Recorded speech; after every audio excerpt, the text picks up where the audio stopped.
Welcome to the NS9 Postgame show powered by Primanti Brothers. I'm Ryan. He's Cody. Afternoons with Ryan and Cody. Cody, what's up? Not much.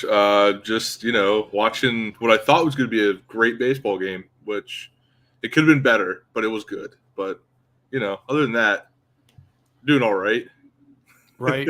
Yeah, Bucks lose the series to the Mike Troutless Angels, dropping today's matinee at 5-4.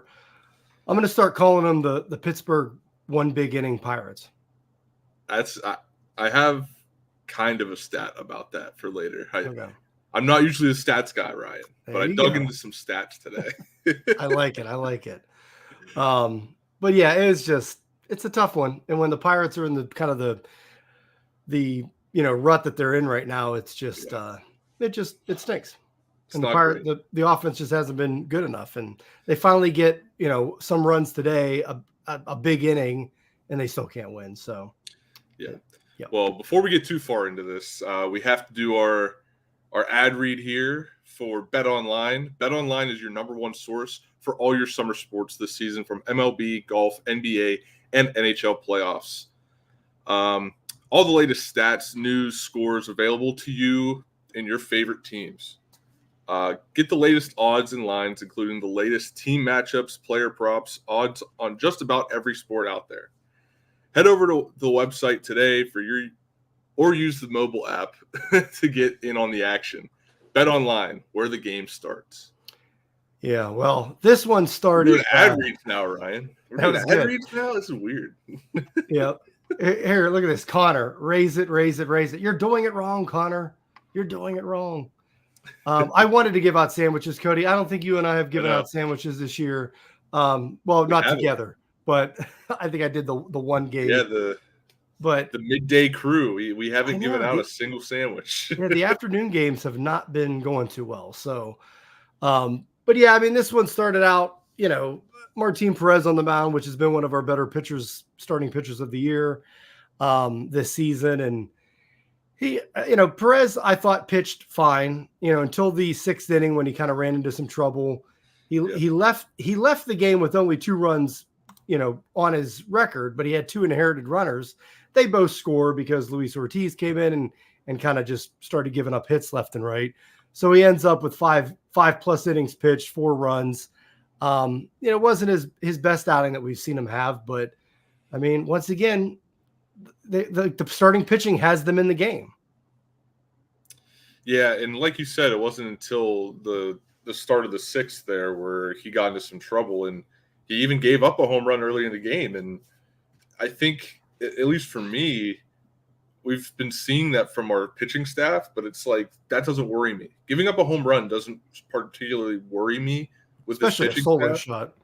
Right, because it's mostly solo shots. It's mostly early in the game, get it out of the way, and then they usually lock in, and they're good. Like we've seen Jones do it on multiple occasions. I think Keller gave up a few, but he gave up, I think, some that weren't solo shots. Right. But that's something that I think is a positive because, you see a pitching staff give up home runs as often as this pitching staff does. It doesn't really hurt them usually because it's only 1 or 2 runs. Right. But then that 6th inning came around. He stuck out there a little too long on the mound. So it happens. But then they bring in Ortiz, which I thought was an interesting choice. But we'll get to that. Let's talk more about Perez if you have more about him. Or we can move on. I mean, it just seems like it's the same thing with the starting pitching. Like the starting pitching isn't really the problem. And, I said this about Keller when Keller was before his complete game. He was going 5 innings, giving up 3, 4, 2 runs. But he was like, if that's the biggest problem we have, like that's not even a problem. Like they're keeping you in games even when they're not pitching all that great. And Perez did that. Now you'd like to see them go to somebody in the bullpen that kind of like the fireman role where, you can get some guys out that are on. It just didn't work out today. But like, that's going to happen in baseball. Like it's not like your pitcher, you're going to give up 3-4 runs a game. You should be able to hit the ball to, overcome that. But just once again, we just didn't see that from the offense. So, but yeah, Perez, I mean, no walks, 5 strikeouts. He gave up the solo home run early that you mentioned, scattered 8 hits across 5. Just, I mean, if Ortiz comes in and gets the outs, his start looks a lot better, 5 innings, 2 runs, but it just didn't that way. But again, I'm not going to hook this loss on Perez, even though. No, absolutely not. The loss at that point. But yeah, it's another one that I tagged to the offense pretty much and the bullpen. Yeah. And speaking of the bullpen, I forget who it was on Twitter, but they mentioned it. Like, why go to Ortiz in this situation when you could have gone to like Stratton or Holderman or even Chapman early? Yep. And I think going to Stratton would have been a great choice here. I think we've seen them do that before. Stratton's kind of been that fireman role guy. Right. So that's where I'm at. Like, I feel like the back end of the bullpen's pretty. We know it's going to be Holderman, Chapman, Bednar, or Chapman, Holderman, Bednar. But like that. It's that when the starting pitching doesn't go 6 innings or deeper, I feel like Shelton has too many options to pick from. Are you going to go Fleming or Stratton or Ortiz or Contreras? And I feel like if that had been the 7th inning that Perez started and couldn't finish, I feel like he just goes to Chapman or Holderman, and then, they get out of it. So my thing is, if you come into the game, who's available. Shelton knows who's available, who's going to pitch. If Chapman's going to pitch, Holderman's going to be probably in there too, just bring him out first out of the pen. You have a lead. Like, that's what you're trying to protect. If you give up that lead or whatever, then bring in whoever. But at that point, like Ortiz, the first out of the bullpen, like I'm not going to kill him on that decision. It's just, that's not where I would have went. Like, just bring your best guys out when you have that lead. Right. But it's starting to feel like Ortiz is getting into that category with Rowanzi, where it's like when he comes out, it's the white flag. Ortiz hasn't been awful this year. I mean, I agree. He hasn't been awful, but with performances like this, it's like, okay, like, right. Especially is he going to be able to hold a lead? Right. Especially with runners on. I mean, there's just, like I said, why not bring in Stratton? They've done it before. Stratton's pitched well. Chapman is a guy that will get strikeouts, which is what you need with guys on base. Now, Chapman might also walk the farm because he's all over the place, but it's just, I don't know. Luis Ortiz, it's just, it doesn't like fireman role doesn't scream Luis Ortiz right now. No, it doesn't. That's why I kind of had a problem with it. And it was pointed out to me on Twitter, obviously. Right. But then from there, we did go to Chapman, which he did well, 2 strikeouts, and then he had the pickoff. Like, that was great. Yep. Yeah, he walked one, but he, like you said, the pickoff. But yeah, right after that, they went Chapman, Holderman, and then Stratton. And it's all 3 of them would have been probably better choices than Ortiz in the 6th. So it's like, what, I guess my thought, or the only way to rationalize is that their thought, like Shelton's thought, is that, oh, we're only in the 6th. We need a middle reliever here. We can't have one of our back end guys coming in this early. And it's like, why not? You have a lead. You got to protect it. Yep. You got to do what it takes to protect it. Not be like, okay, well, Ortiz is a middle inning guy, so we got to put our middle inning guy in. Right. And it just seems like they pigeonhole these guys. Like you brought up before with, I believe it was Bednar. Like, why is he the guy? Like, why can't you go to somebody else? And that's what they've done, is pigeonhole these guys into spots, which sometimes that's a good thing for a pitching staff to, like, your assignment, what your responsibilities are, and it doesn't change. That's great. But also, I'm thinking it should probably be somebody's responsibility to, like, hold a lead, Right. Yeah, I mean, if it's the 3rd inning and your starter gets chasing the game, put whoever in. But it's just 6th inning, 2 on, the Pirates have the lead. Like, that's the time you need to go to your guys, your horses. Yeah. And, okay, what happens if you pitch Chapman, Holderman, and, in 2 straight innings, then who do you go to? Well, then you figure it out. If you still have the lead, you figure it out. Maybe the offense actually could add some insurance runs, which we'll talk about that in a second. But yeah, it's just I just didn't like it. But overall, you'd like to see Perez go a little deeper and kind of finish that 6th inning off himself. But especially because this team has found it hard to find a W, so why not bring out all the stops to make sure you don't have the worst May in franchise history, just put the guys out there and, we don't have to keep running in circles here. So we'll move on. Yeah. Let's talk the offense. Pirates, Angels take a quick 2-0 lead. 5th inning, Pirates, had this big inning, which was pretty much all around the offense today, which was Cruz and Connor Joe. And Connor Joe just doing it. But, the bases. Connor Joe DiMaggio, baby. Yeah, I'm telling you, get it trending. The dude just keeps hitting. And, I mean, he's hitting, singles and whatever, but 813 OPS. The dude just keeps hitting. But, again, it's, with the couple games we had, first game in this series, Pirates beat the Angels. They had that last game against the Rockies where they had the big inning. Olivares hit the home run. Like the offense that the Pirates have been getting from this just awful stretch they've been on, it's like it's one big hit, which is nice, but it's just one inning and then they go dormant again. So here, bases loaded for Cruz.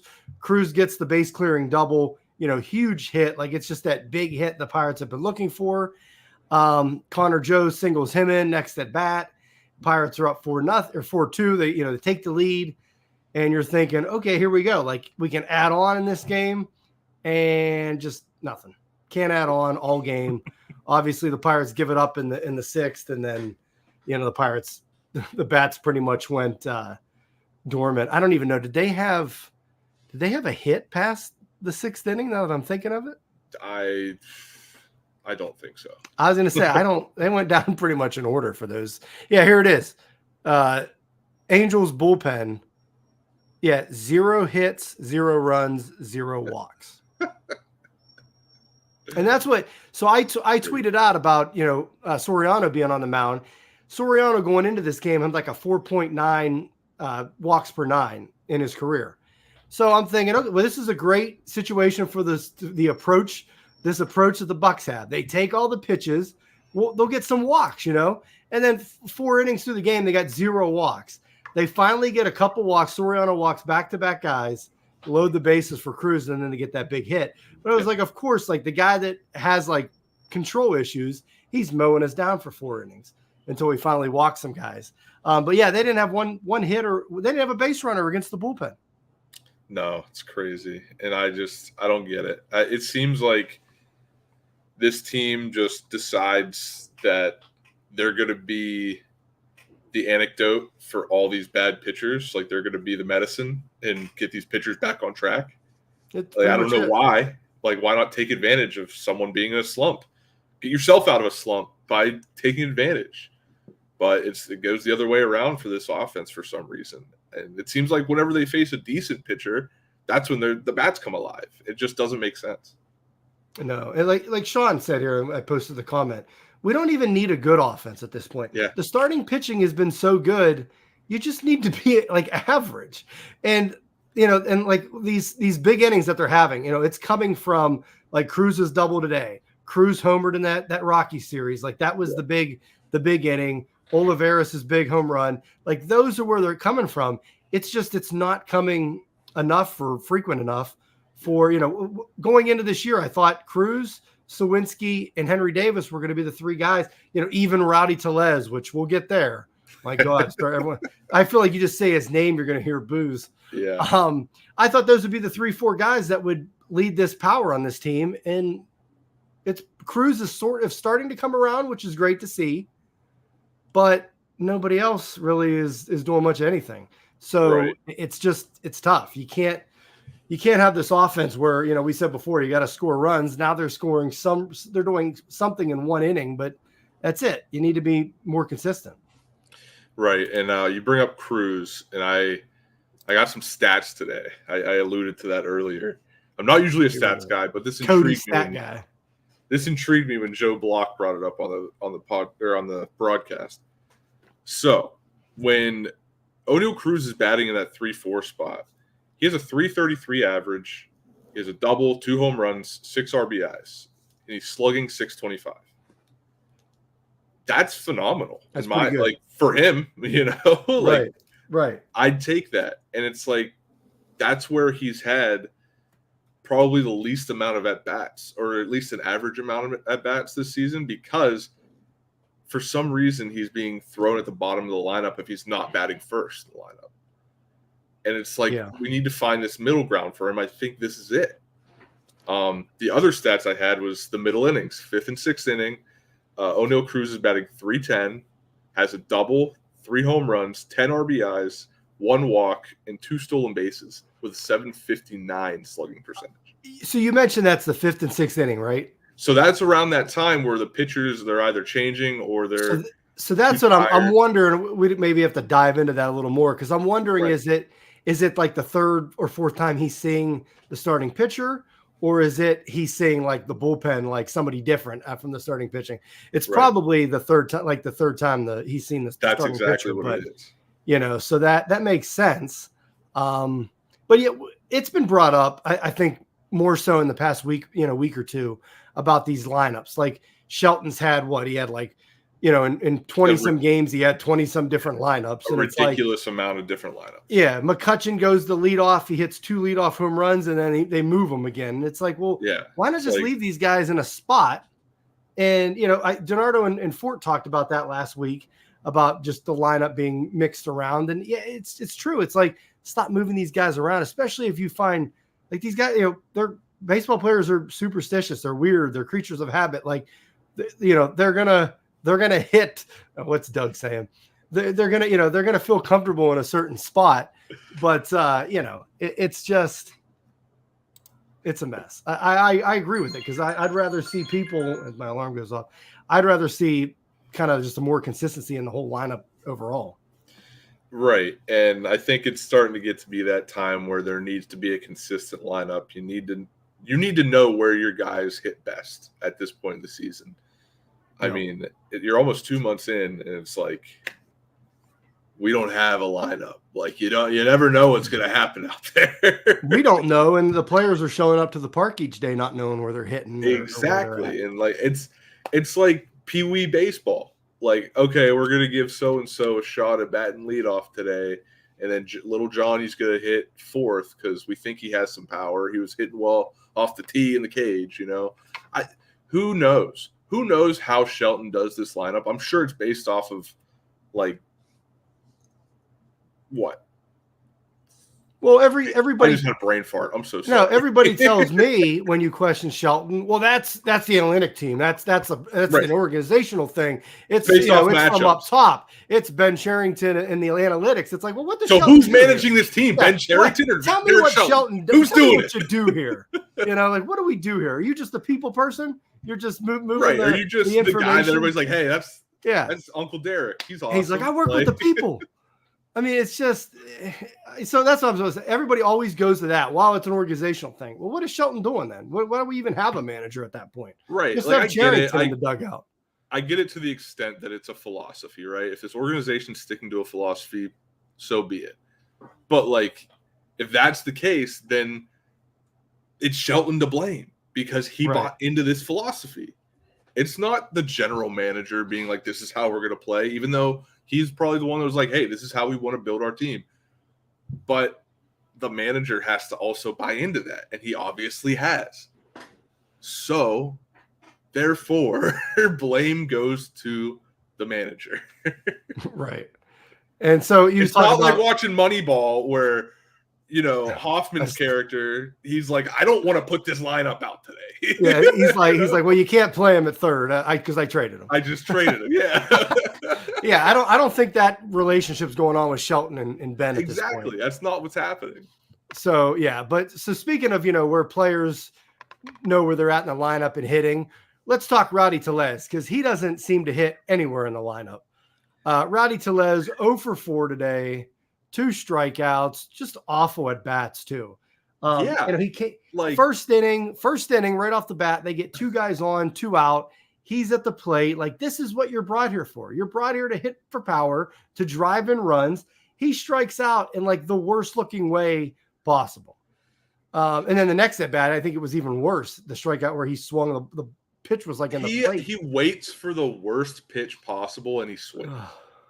Because like those 2 at bats you just brought up, it's in the zone. He stares at him, and he's like, "All right, I got to swing now." And then it's same spot, but it's a changeup, so it goes down, and he swings over top of it. And half the time, I think Soriano throws that curveball, that tight curveball. Yeah, he threw that to him like I think twice, and it just straight into the dirt. He's like, "Oh, I'm gonna swing now." He looks like it's like golf. This looks like a golf swing. Yeah, it does. What are you doing? And then just like who was it? Adam Simber out of the bullpen, the submarine. Like, is he not like, you just knew we weren't hitting him? Like, there's zero chance Jack Sawinski's hitting the submarine pitcher. Like, it was just like, this is a bad matchup. But yeah, Rowdy and he's here in the booze, which he's just in. I don't know how much longer you. And he was finally like, I saw his numbers for the past week, like finally starting to do something. And you're thinking like, oh, is he coming out of it? Is this him doing anything? Right. And then just a terrible 0-for-4 game today. Right. Jared Triolo, 0-for-4. Like I'm done with the Triolo experience. I mean, he was fun. Yeah, good defense at third and second, but God, this lineup needs hitting more so than we need defense at this point. Right. When the offense isn't clicking, you got to do something. And if that means to take something away from your defense, so be it. Yeah, and Nick Gonzalez just keeps homering at AAA. Like, and I do want to bring up what Robbie says here. Robbie Fulton. He said, "You think they get yelled at if they swing at the first pitch?" Well, from what we've been told, the last 2 weeks is they're looking for a more aggressive approach, right? Like that's what Alex got from talking to Andy Haynes. Ben Sherrington said it on the fan. Ben Sherrington, yeah, that's what everybody's saying. Everybody's saying we want to be aggressive, but then when it comes time to be aggressive, no one's aggressive. Like that's what doesn't make sense. Right. They're like, well, we want them to be aggressive and we want them to, hunt for their pitch. And so, okay. So if you're telling them to do that, but they're not doing it, like, again, like, does that fall on Shelton? Who are we blaming for that? Is that Haynes? Right. Is that maybe just the players aren't good? Or are the players not buying into what the organization is telling them? Like, what is going on? It's just... Charlie Williams said, I didn't realize how good we had it with Clint Hurdle until Derek got here. I agree, man. I mean, I like Clint Hurdle. There was things where I thought Hurdle was great. He kind of, it was to the point, he was here a little long, it was just a little bit too long, but I'm with him. Like, Hurdle wasn't that bad at this point. Like, I just don't see what Shelton does really, if it's all the organizational approach and everything. Look at what Anthony Palumbo says here.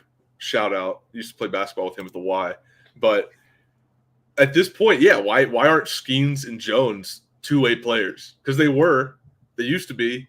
Was that Filipponi Filipponi tweeted that out the other day? Like, let Skeens be a two-way player again. It's like, oh boy. It's like he wasn't I get it. He wasn't a two-way player at LSU. He was a two-way player at Air Force. Yeah. And he started to focus on his pitching, which is fine. But then it turned out well. But it was like MLB Today or something like that, one of their shows on the network. They were talking to Jared Jones, and they asked him, they were like, so did you want to be a two-way guy? They were like, you were a two-way guy out of high school, and I guess he was supposed to go to Texas or something. And he was like, yeah, if I went to Texas, that's what I was going to be. It was a two-way player, but then I got drafted, so I just went back to straight up pitching. And it's like, well, maybe we should have been like, hey, you want to do both? Yeah, right. Tawny can do it. You can do it.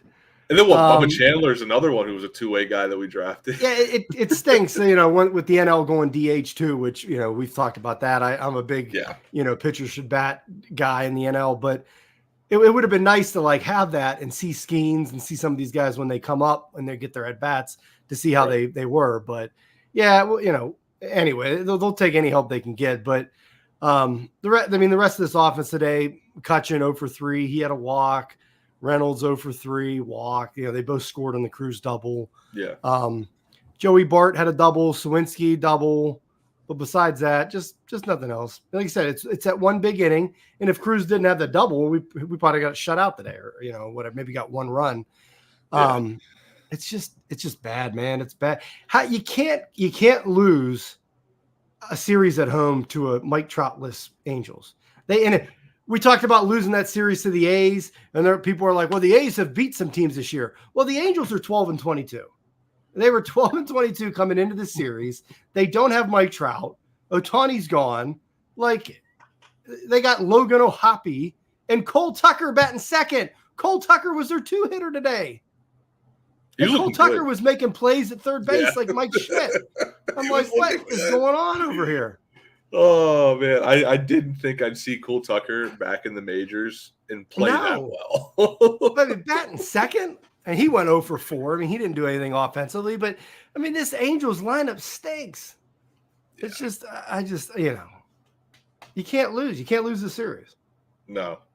And now we got to play a divisional series this weekend against the Cubs, and it's like, what, you don't know what's going to happen, and it just looks like it's going to be bad. Yeah, and that's the thing. Like, we've been playing a lot of AL teams, a lot of now they're going to start getting into these division games, and obviously, what is it? Bob Walk that always used to say the division games count as 2 because if you win, the other team's losing, you're hurting them in the standings.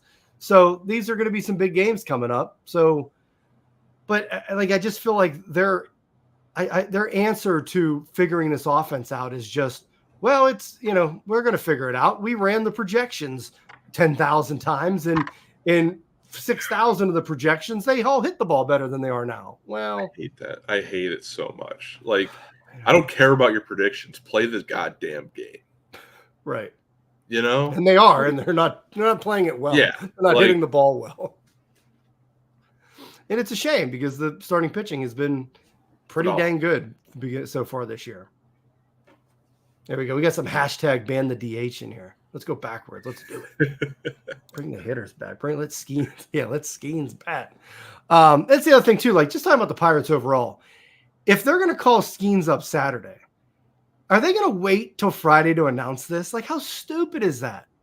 Yeah, it's weird because it seems like, I don't know. I'm on the side of I think he's going to pitch. I think he's going to be out. It seems like almost like the worst kept secret right now. Like, he's pitching Saturday. Everybody's like playing he's preparing to pitch, but we don't know where. Ha ha ha. And it's like, don't you want to sell the stands out? Like, announce this already. Like, what are we waiting on? He was supposed to they'll announce it tomorrow. They'll announce it tomorrow on an off day because they have nothing else to do, because there's nothing else to talk about with this team because it's so bad. And they'll be like, oh, an off day? Let's do it now. Everybody will buy the tickets on the off day. We'll have something going on, at least. It's positive here.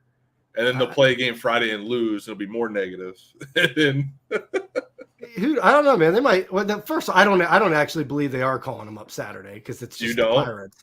But no, I don't. I feel like it's weeks off. But even if they did, they'll probably wait till Friday night to announce it. Like, who knows? Like, they do stupid stuff. It's the Buccos way. I don't know. Anything else you want to talk about, Cody, on this beautiful afternoon game? I wish I could give away some sandwiches. We really want to. Some afternoon sandwiches, man. That's all we want to do. I have not been on a single show yet where we gave away sandwiches. I even did a night game. I used to be the always do the day games because I don't work. I work nights. I don't work during the day. Yep. And I did a post game on the A series, and we still didn't give away any sandwiches. I'm just upset. Well, that's like me. I'm either afternoon or I'm like the late West Coast game post game. Right. So that's pretty much it. But I don't know, man. So off day tomorrow. Off days haven't worked so far for this team, but we'll see. Primanti's. We'll see what happens. Like you said, the Cubs come in this weekend. I don't know. Division games. They got to get going. They come in on Friday, by the way. I usually mess up and say there's a game tomorrow on these Wednesday. Well, sometimes there are. Sometimes there's. I'm on my. They do the 4-gamer. Yeah, you are correct. Hashtag sandwiches. Yeah, can't do it. But hey, off day. Maybe they'll make a roster move besides Skeens. Maybe it'll be, I don't know, Nick Gonzalez, anybody. Like, let's go. I'd love to see Gonzalez. Like, if we see anything happen this weekend, I hope it's Gonzalez at the very least. I'm fine with sending Triolo down. Like, Triolo will be fine eventually, but maybe he just needs more time in AAA, and that's okay. Like, Yeah. It's early in his career. That's fine. He's just been so just bad. Like how I think it's fine that Davis went down. Like these guys are fresh. And that was like a week and a half later than it should have been. Yes. But like Triolo, like, yeah, we know the defense is there. Like setting him down, the defense isn't going anywhere. Like it's there when you need it. Like he can come off the bench, but yeah, send him down. Let's see what Gonzalez does at this point. Right. Got to check all those boxes. Just keep checking them away. Apparently, Skeens just after every start, he finds another box he has to check. That isn't checked yet. he's checking tons and tons of boxes he needs to. So check it all right. Let's get out of here. Thanks. All right. Well, but hey, before we do, let's plug some stuff, Ryan. Let's plug it. We got the tailgate coming up June 22nd. I'm very excited. I love the tailgate. I love tailgating in general, but our tailgate is awesome because we get to see you guys, the fans, that come and listen to us, and you come here for our therapy sessions, as we call them. Now we can have a therapy session in person at PNC Park in Gold Lot 1, sponsored and catered by Primanti Brothers. So make sure you go to the link. I think it's in the description of this video. Go RSVP just to make sure we have enough food. We need to give Primanti Brothers a number so we don't waste anything. So make sure you guys do that, and we'll see you there June 22nd. It's Kutch bobblehead night. Yep. And yeah, festivities start at noon, 12 p.m., however you want to say it, since we had a debate on what to put on the poster. High noon. Yeah, Jim was like, shouldn't we say noon? I was like, no. High noon at the North Shore. Yeah, NS9 live tomorrow night on the off day. So that we'll even though there'll be no post game, the guys will be on breaking down this lovely team. And that's rough. Yeah, thanks again, everyone, for tuning in. Like, subscribe, check out the memberships we got, and that's pretty much it, Cody. Until next afternoon game, me and you will be on probably. Yep, I'll see you then. All right, guys, take it easy. Have a good one. Hey, you all. Thank you for watching. I know we try to provide the most entertaining content that we can, and we'd love to spread it to as many people as possible. So I know it doesn't seem like a lot, but if you could take the 5 seconds to like this video and subscribe to the page, it helps out so much more than you know. Thank you, and let's go Bucks.